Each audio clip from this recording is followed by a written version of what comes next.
Dalam sidang pleno yang berlangsung tertutup, Ketua Sidang M. Nuh mengatakan laporan pertanggungjawaban dari Said Akil Siroj sudah diterima dengan baik.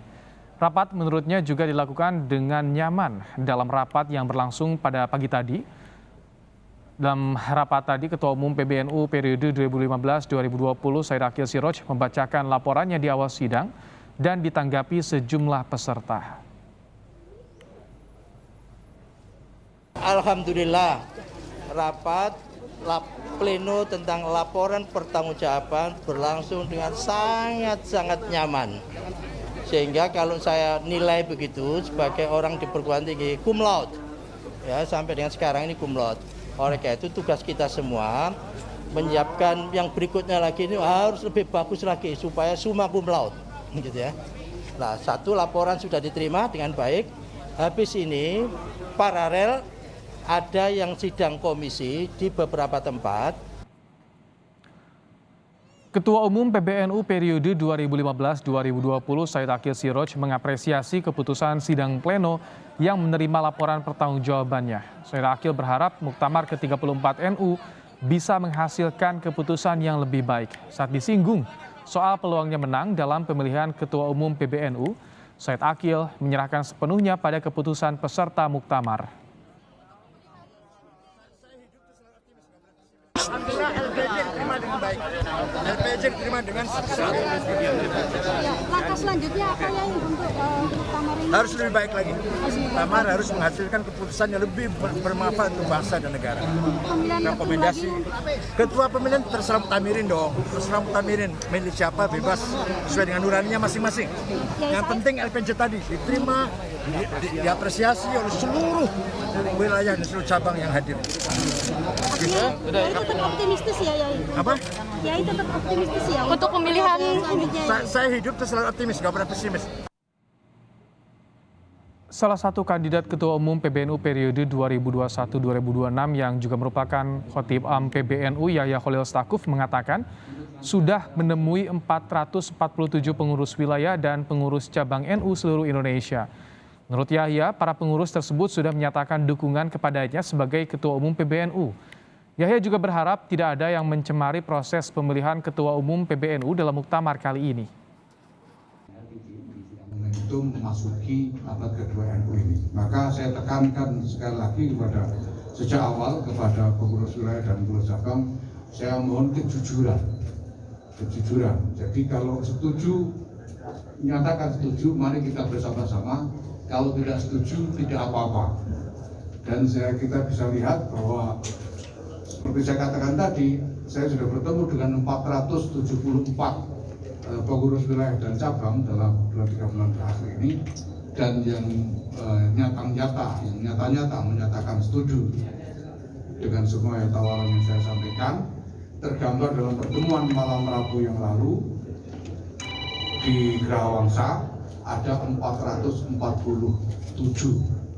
PBNU dan PJNU. Komite Pengarah Muktamar ke-34 Nahdlatul Ulama menyatakan rapat pleno pemilihan Ketua Umum PBNU akan digelar malam nanti di Universitas Lampung. Kandidat Ketua Umum terbuka bagi siapa saja sesuai usulan peserta.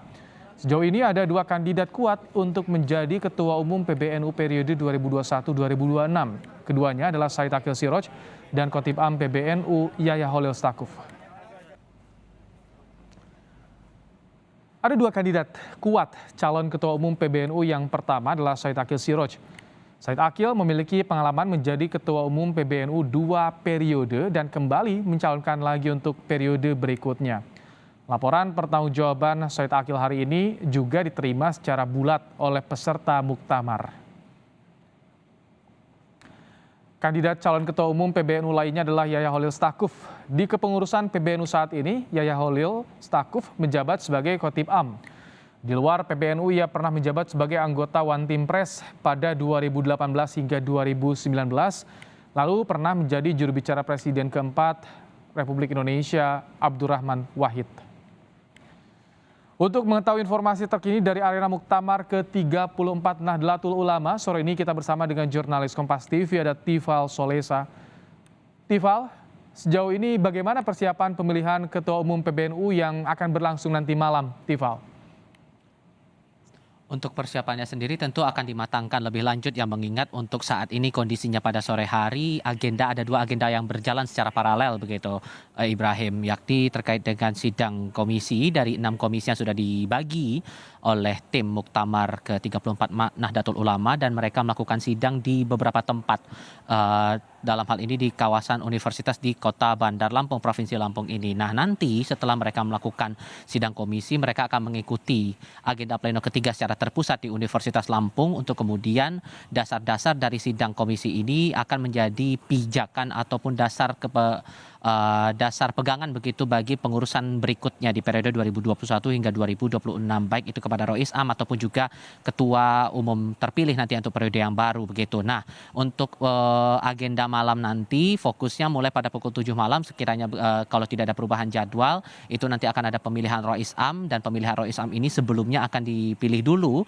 9 anggota AHWA begitu ya, Ahlul Hali wal Aqdi. 9 anggota ini nantinya akan menjadi penentu siapa Rois Am berikutnya. Nah, Rois Am ini akan juga jadi penentu apakah ketua terpilih yang diusulkan oleh para peserta muktamar ini bisa dianggap layak oleh Rois Am atau tidak. Kalau dianggap layak maka akan diteruskan, tapi jika tidak maka kemudian ada prosedur lain sesuai dengan tata tertib yang sudah dibuat oleh para peserta muktamar pada rapat pleno pertama kemarin begitu. Tapi kalau dari obrolan saya dengan beberapa peserta muktamar ataupun juga para nahdiyin di arena muktamar ini, tidak pernah ada kasus bahwa Rois Am ini menolak usulan dari peserta muktamar atas nama ketua umum yang dipilih oleh para peserta muktamar ini, Ibrahim. Tifal, ada 2 nama kandidat calon kuat Ketua Umum PBNU, Said Akil Siroj dan Yahya Khalil Stakuf. Bagaimana dinamika dukungan kepada keduanya, Tifal? Yang saya tangkap sebetulnya siapapun pihaknya, terutama dalam hal ini dari kalangan Nahdiyin begitu, baik mereka yang punya posisi di pengurusan maupun juga mereka para simpatisan ataupun juga para anggota NU begitu ya, tidak ada nada-nada negatif terhadap 2 nama ataupun juga 2 kandidat yang terbilang cukup kuat untuk bisa memenangkan kursi PBNU 1 ini, baik itu terhadap Said Akil Siroj maupun juga Yahya Khalil Stakuf. Kalau mungkin kita coba telaah sedikit lebih kelebihan mereka, kalau di Said Akil Siroj ini sebetulnya diuntungkan karena posisi dia sudah memegang jabatan selama 2 periode begitu. Nah, ini yang membuat dia mendapatkan posisi yang cukup kuat karena dia sudah sukses dalam segala program kerja, terlebih tadi kita juga sudah dengar begitu LPJ-nya diterima oleh para peserta muktamar. Ini membuat basisnya terbilang cukup kuat dengan periode yang cukup lama dia menjabat sebagai ketua umum PBNU. Ini yang membuat dia cukup diuntungkan begitu. Tapi di sisi lain Yahya Khalil Stakuf juga dengan segala kelebihannya, terlebih dari usia yang terbilang cukup muda begitu, ini juga menguntungkan buat ia, dan terlebih ada jejaring begitu, jejaring internasional yang terbilang cukup kuat yang dipegang oleh Yahya Khalil Stakuf ini. Nah, dari beberapa pihak pun kalau kita kembali lagi ke pernyataan dari beberapa anggota komite muktamar ataupun juga para steering komite dan beberapa pihak yang bergabung dalam muktamar ini, tidak ada nada negatif. Mereka mendukung siapapun yang akan terpilih nantinya, baik itu di 2 kandidat ini ataupun mungkin kepada nama-nama lain yang akan terbuka nanti peluangnya dalam sidang pleno penetapan ketua umum terpilih periode yang baru begitu, Ibrahim. Nah, ini juga yang kita lihat bersama seperti apa perkembangannya malam nanti. Nah, kalau sekitar informasi singkat saja, Ibrahim, bahwa syarat minimal bagi siapapun yang kemudian dianggap menang dalam pemilihan ketua umum ini harus memegang suara minimal 99 suara. Jadi dengan syarat minimal itu setidaknya mereka dianggap sudah bisa memenangkan kursi ataupun juga mendapatkan posisi baru sebagai ketua umum PBNU periode 2021-2026. Nah, ini juga kita lihat nanti apakah sudah ada dinamika yang bergerak, apakah kemudian klaim-klaim yang dikeluarkan oleh 2 pihak ini sampaikan mendapatkan dukungan sekian banyak dari satu pihak ataupun dari pihak yang lain ini terjawab dalam muktamar ini. Itu akan kita tunggu, Ibrahim. Terima kasih, Tifal, untuk laporannya langsung dari Lampung.